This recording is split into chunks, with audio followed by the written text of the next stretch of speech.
आज 9 मे गुरुवार. सर्वांना शुभेच्छा. काल आपण मधले जे श्लोक राहिलेले आहेत 14-15, 13-14-15 ते आज घेणार आहोत. आणि 14-15-16 ते राहिलेले ते घेणार आहे. वसुदेव सुतं देवं कंसचाणूरमर्दनं देवकी परमानन्दं कृष्णं वन्दे जगद्गुरुं. गुरुर्ब्रह्मा गुरुर्विष्णुः गुरुर्देवो महेश्वरः गुरुः साक्षात् परब्रह्म तस्मै श्रीगुरवे नमः.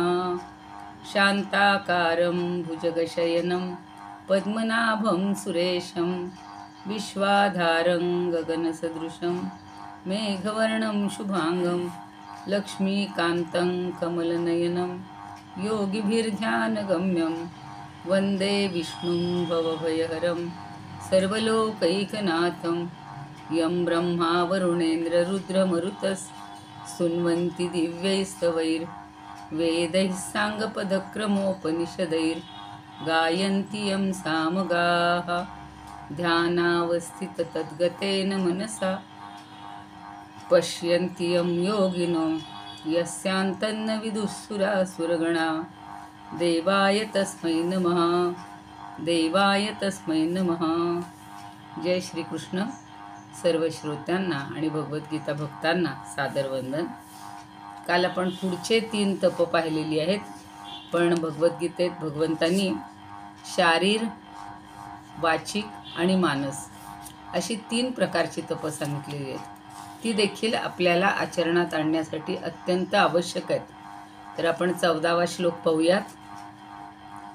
देवद्विजगुरुप्राज्ञ पूजनं शौचमार्जवं ब्रह्मचर्यमहिंसा च शारीरं तप उच्यते.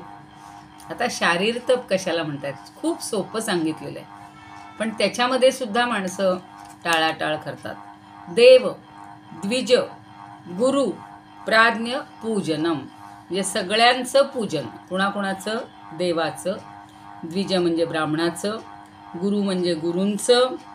मग गुरुमध्ये सगळे येतात आपले आई वडील, आपल्याला शिकवणारे आचार्य आणि वृद्ध जेवढे जे कोणी आहेत ते सगळे गुरु. आणि प्राज्ञ, प्राज्ञ म्हणजे जे बुद्धिमंत आहेत, आपल्यापेक्षा वरचढ आहेत, कोणत्याही बाबतीत श्रेष्ठ आहेत, त्याला प्राज्ञ म्हणतात. या सगळ्यांचं पूजन, पूजनम, या सगळ्यांचं पूजन करणं. अजून पुढं सांगितलं शौचम पावित्र्य, आर्जवम सरळपणा, कुठेही वाकडेपणा नाही, ब्रह्मचर्यम ब्रह्मचर्य, च अहिंसा, ब्रह्मचर्यम अहिंसा च, छोटासा संधी आहे मचा, ब्रह्मचर्यम अहिंसा च शारीरं तप उच्यते. ब्रह्मचर्य पाळणं हे तर सगळ्यात अवघड आहे. म्हणून मी काल सांगितलं होतं बघा की तो ऋष्यशृंग होता, तो नैष्ठिक ब्रह्मचर्य म्हणजे त्याचं अगदी कडक ब्रह्मचर्य होतं. कुठेही तो असा हे होणार नव्हता, पण नंतर मात्र त्या शांतेशी विवाह केला त्याने आणि गृहस्थाश्रमामध्ये प्रवेश केलेला. तर नैष्ठिक ब्रह्मचर्य किंवा ब्रह्मचर्य, अहिंसा, अहिंसा ही तर सगळीकडे आपण अभयम सत्व संशुद्धीम त्यामध्येही पाहिलेले आहेत की हे सगळे गुण आहेत. आणि अहिंसा ह्या सगळ्याला शारीर तप म्हटलेले किंवा शारीरिक तप असं म्हणतात. याच्यातनं काही फार कष्ट आहेत का हो? तसं जर म्हटलं तर सगळ्यांना वंदन करायचं आहे, सगळ्यांचं पूजन करायचं आहे, सगळ्यांना मान द्यायचा आहे आणि मनानं आपण पवित्र राहायचं आहे. मनाने सरळ, रुजुता, रुजुवरनं आर्जव हे भाववाचक नाम म्हणलं. रुजू म्हणजे सरळ आणि आर्जव म्हणजे सरळपणा, वाकडेपणा नसणं. तसंच ब्रह्मचर्य आणि अहिंसा ही सगळी शारीर तप आहेत. गुरुदेवादिकी पूजा, स्वच्छता, वीर्य संग्रह, अहिंसा, रुजुता अंगी, देहाचे तप बोलिले.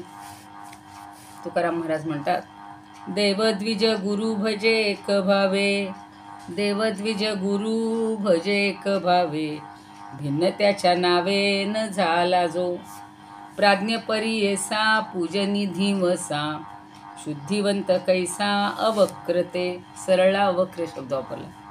ब्रह्मचर्य खरे स्त्रीकडे ना मोहरे, अहिंसक सारे कर्म जाळ, हेची देह तप जाणावे अर्जुना, वाचिकाच्या गुणावर्णी तुका.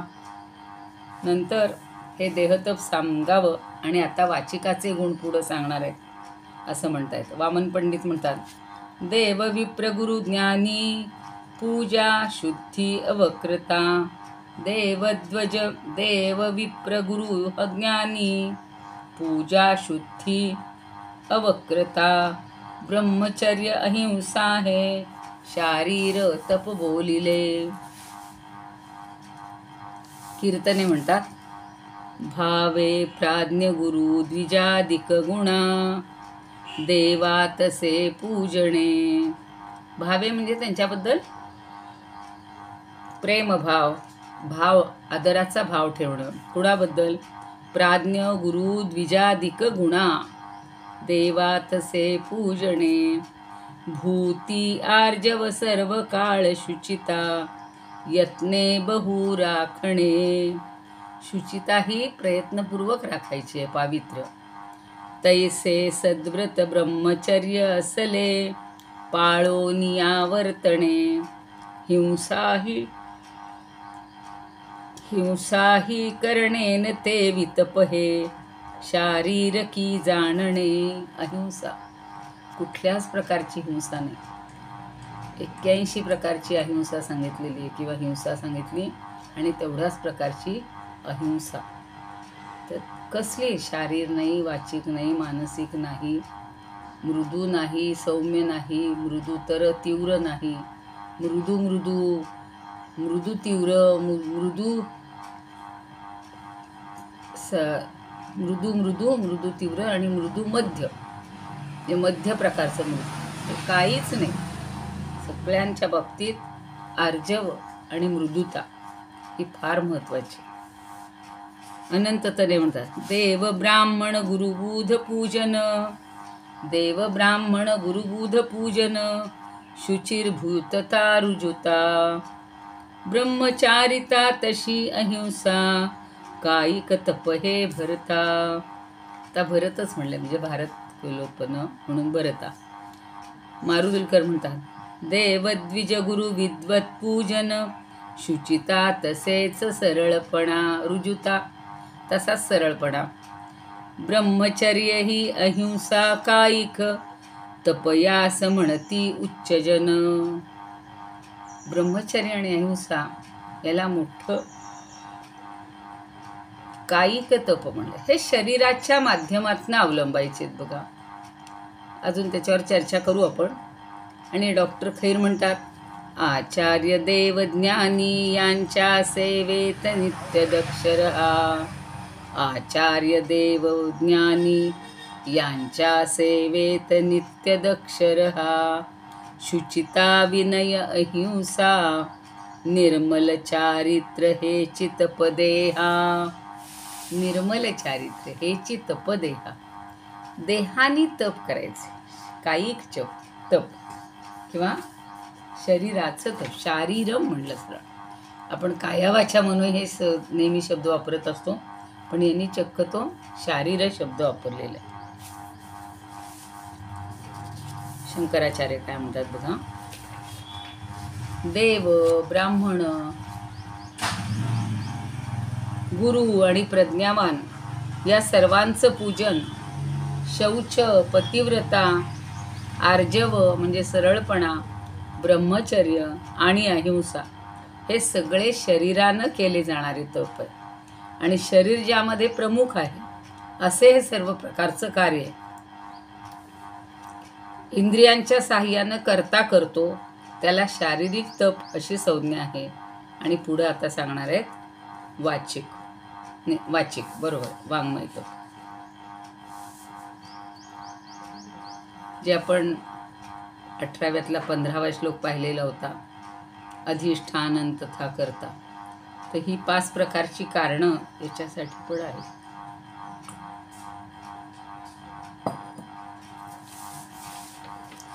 आता तप याचा अर्थ काय? तपमध्ये तप हा धातू आहे. तप म्हणजे तापणे किंवा जाळणे, तापविणे किंवा जाळणे किंवा शुद्ध करणे.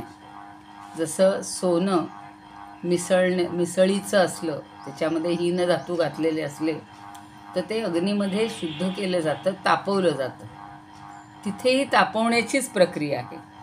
तसं आपल्यामध्ये जे काही अशुद्ध असेल, आपल्या देहामध्ये, आपल्या मनामध्ये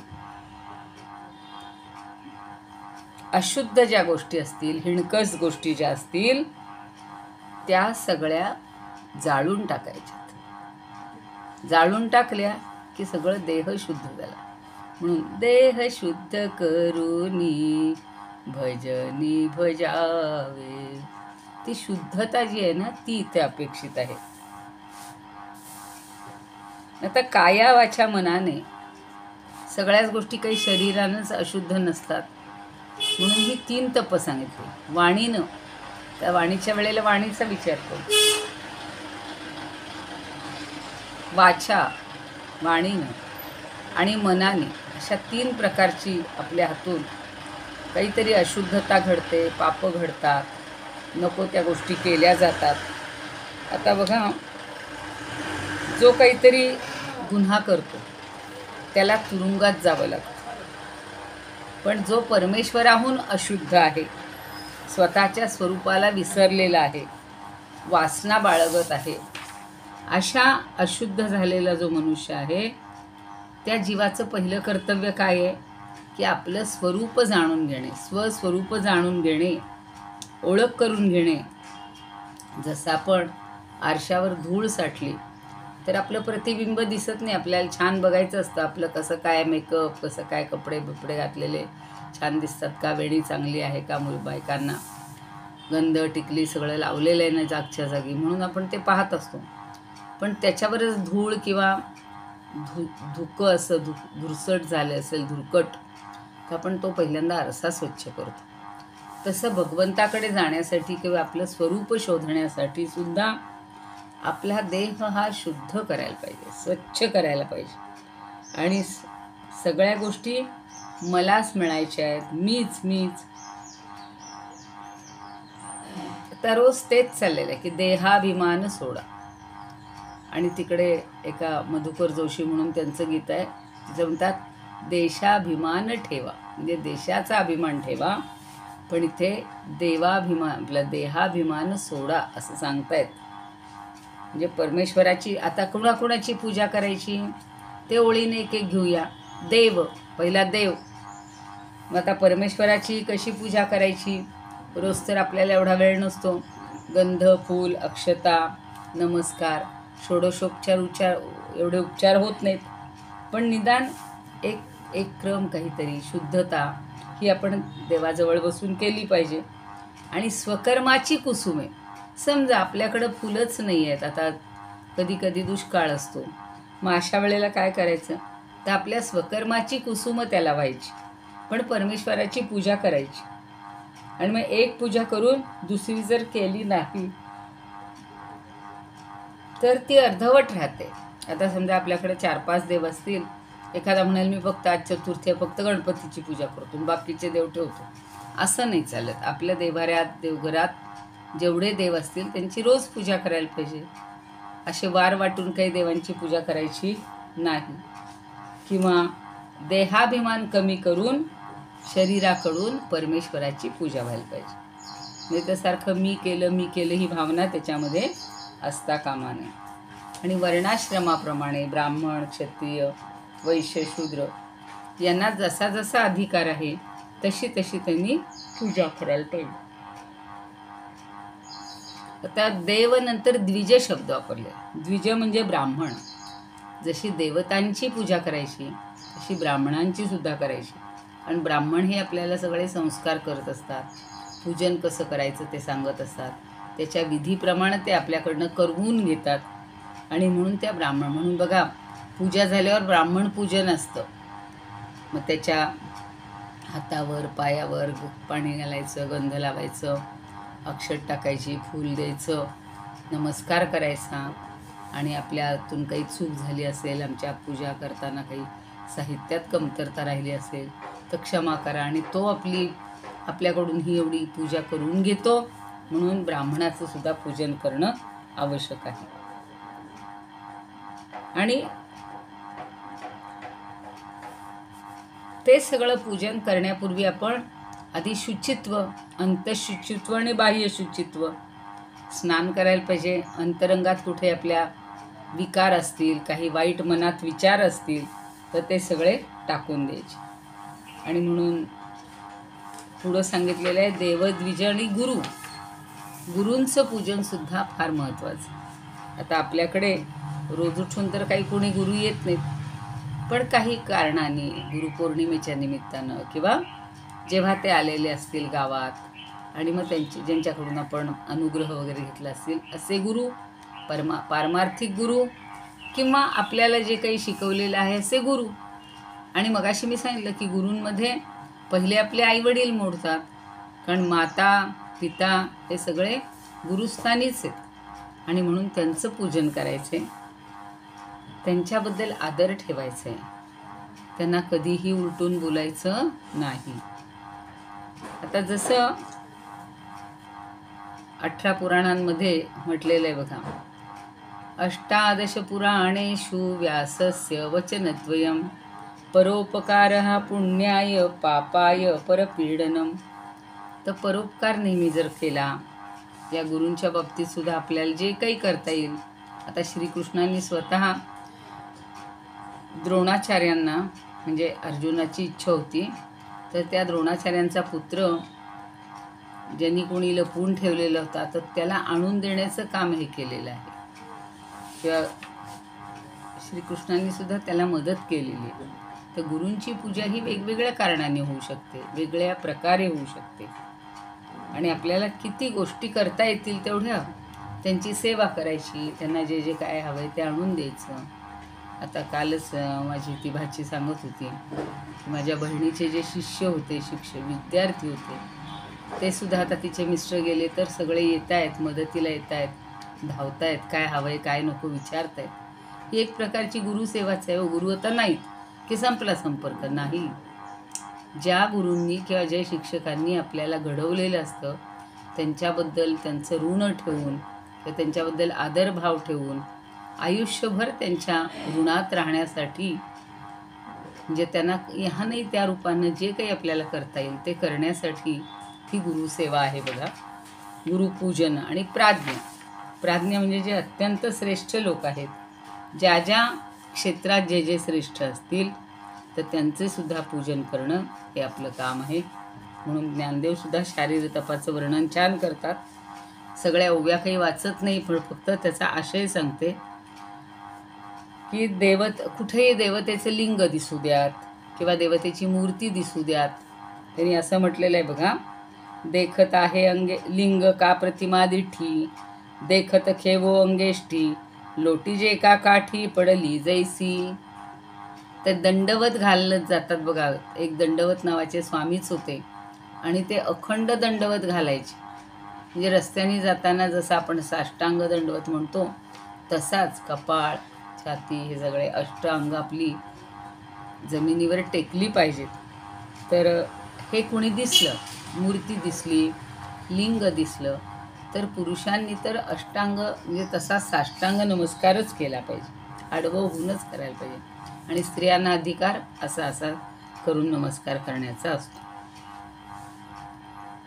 तसंच अजून काय काय करायला पाहिजे तर सदाचार करायला पाहिजे. आणि सदाचारादी गुणांनी जे लोकात थोर मानले गेलेले आहेत, थोर पदवीला पोचलेले आहेत, अशा ब्राह्मणांची मनोभावे पूजा करून सेवा करीत राहावं. किंवा प्रवासानं, रोगादी पीडांनी किंवा काही संकटांनी जे रंजले गांजले असतील त्या जीवांना सुद्धा सुखी करावं. खूप छान दिलेलं आहे त्याने. अशांचं भजन म्हणजे पूजन करावं. आणि सर्व तीर्थांहून श्रेष्ठ अशी जी माता पित्र आहेत सगळ्यात श्रेष्ठ कोण आहेत आपली. म्हणून त्या पुंडलिकाचं मला फार म्हणजे तो अगोदर जेवढा वाईट वागत होता ते सोडा, पण आईवडिलांचं चरण तो चुरत असताना साक्षात पांडुरंग तिथे उभा राहिलेला आहे, तरी तो सुद्धा म्हणतो की ह्या मायेपित्यांची सेवा मी करतोय तर मी आता विठ्ठला उठू शकणार नाही. आणि म्हणून तो आपल्या जवळ असलेली वीट त्यांना टाकतो आणि विटेवरी हा युगानुयुग पांडुरंग उभा आहे. चुरता चुरता चरण आईचे, चुरता चुरता चरण आईचे, भक्त करी मग श्रवण स्मरण प्रभूचे.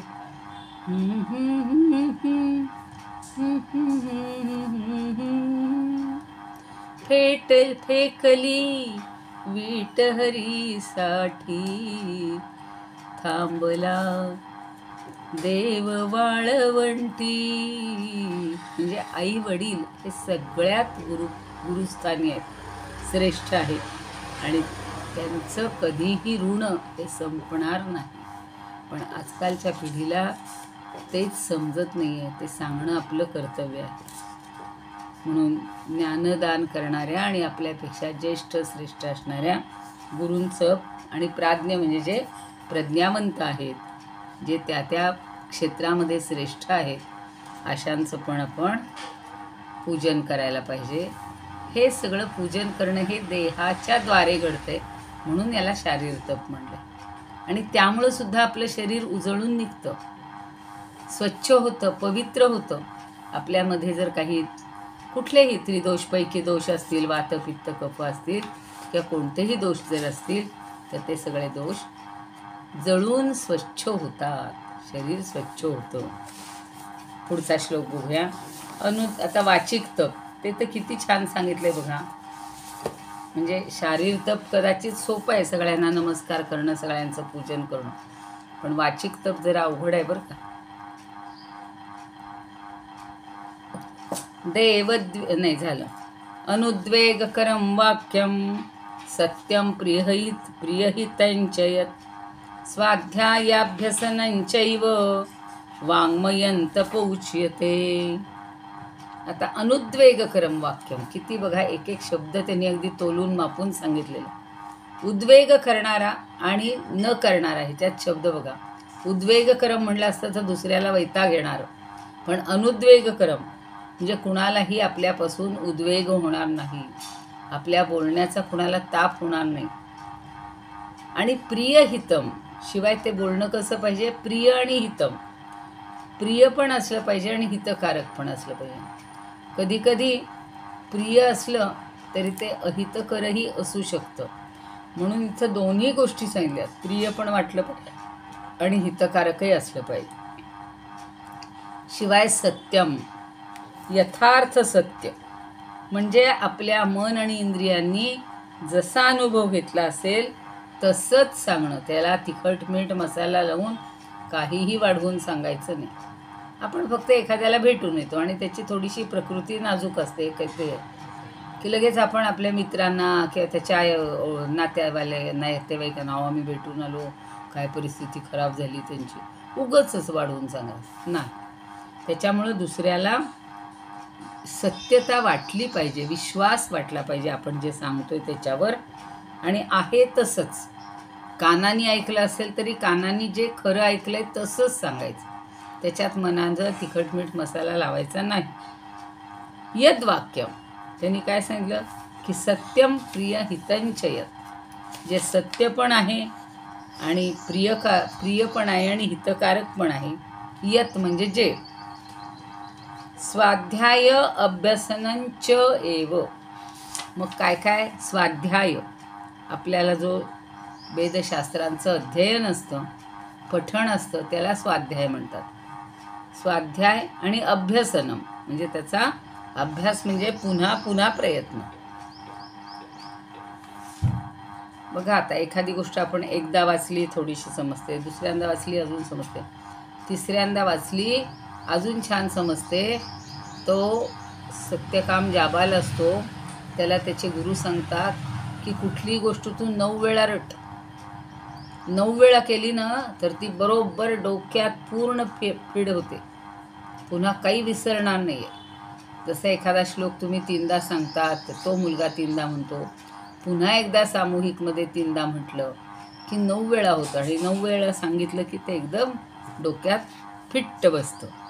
म्हणून हे जे कसं सांगितलंय की कुणालाही उद्वेग येणार नाही असं सत्य, प्रिय पण हितकारक आणि स्वाध्याय अभ्यसनंच परमेश्वराच्या नामाचा जप, त्याचा अभ्यास, अभ्यसनम म्हणजे अभ्यास, आणि स्वाध्याय म्हणजे जे काही वेदशास्त्रांचं अध्ययन आहे ते.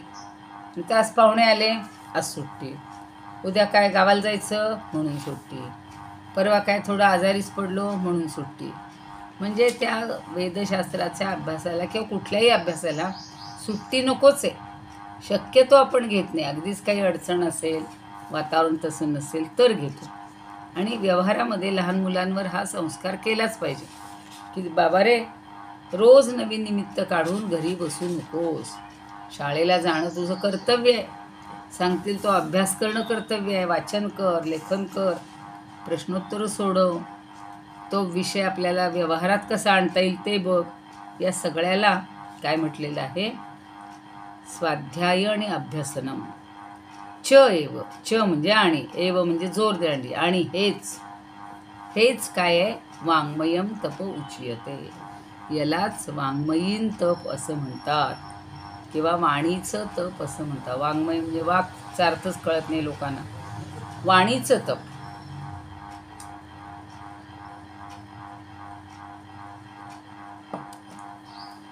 म्हणजे बोलताना किती काळजी घ्यायची. आपल्या तोंडून चुकून सुद्धा काहीतरी अपवित्र, दुसऱ्याला लागल असं, दुसऱ्याला दुखवेल असं बोलणं बोलता कामा नये. आता हे जर भगवद्गीता त्या परवाच्या ताईंनी शिकली असती तर त्या मंदिरामध्ये त्या व्यासांच्या पीठावर बसून अशी भाषा त्यांना आलीच नसती. मला सारखे हे शब्द आठवत असतात बघा की वाङ्मय तप तसं अवघड आहे. जरी माझ्या मनात एखाद्याबद्दल राग असेल, काहीतरी किंतु असेल किंवा अकस असेल, तरीसुद्धा त्याच्याबद्दल बोलताना चांगलंच बोलायचं. देवाने आपल्याला तोंड दिलेलं आहे ना, वाणी दिलेली आहे ना, तिचा चांगला वापर करायचा, वाईटासाठी नाही. आणि नामजप, कालही बघा सांगितलं की सतत जर नामस्मरण आपण केलं तर त्या जपाने सुद्धा आपली शुद्धी होते. आणि तो वाणीनंच करायचा जप आहे ना. सामूहिक जप का करावा म्हणतात की तेवढी सगळ्यांची ऊर्जा किंवा तेवढी शक्ती एका वेळेला तिथे कलेक्ट होते. आणि जसं आपण मुठमुठ धान्य करून पोतभर धान्य झालं की गरिबांना देतो किंवा एखाद्या उत्सवाला देतो, तसं हे आहे की प्रत्येकाशी गोडगोड बोलण्यामुळं सगळं तप आपलं म्हणजे ते जे काही पुण्य आहे ते साठून राहतं. हे घेतले नाही का, समश्लोकी घेतली का?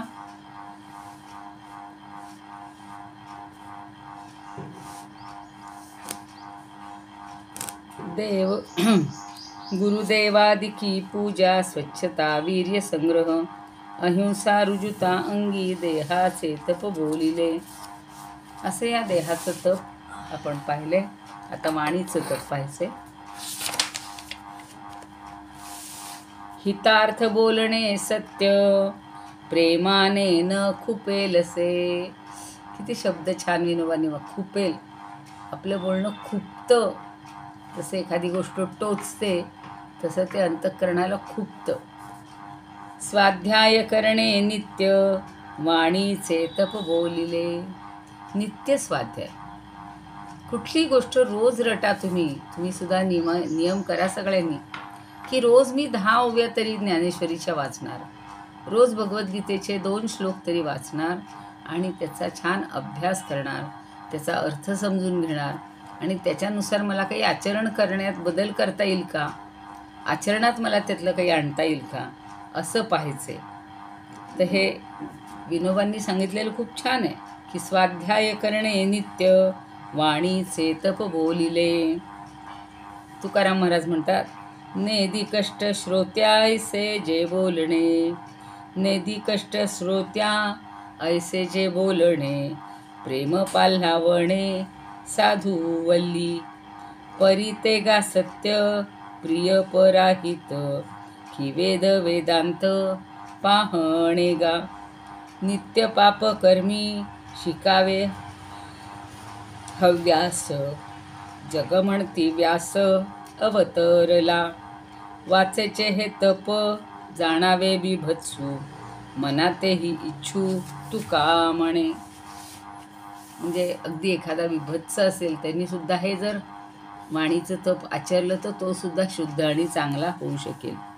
चव्हाण म्हणतात, मनन विटणारे दुसऱ्याचे खरे गोड पत्यकारक भाषण, स्वकर्माचा अभ्यास करणे हेच वाचिक तप जाण.